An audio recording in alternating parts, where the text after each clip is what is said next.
Ayan guys, magluluto tayo ngayon ng ano ba to? Sari-sari ginataang gulay.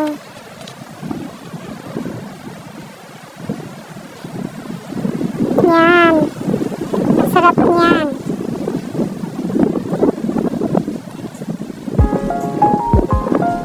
Kuha din tayo ng tanglad.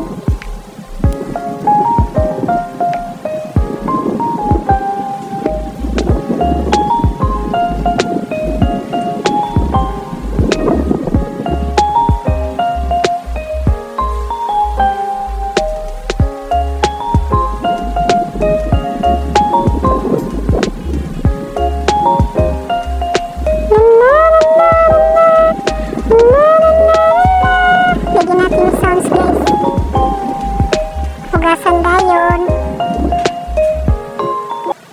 Pag nagugas,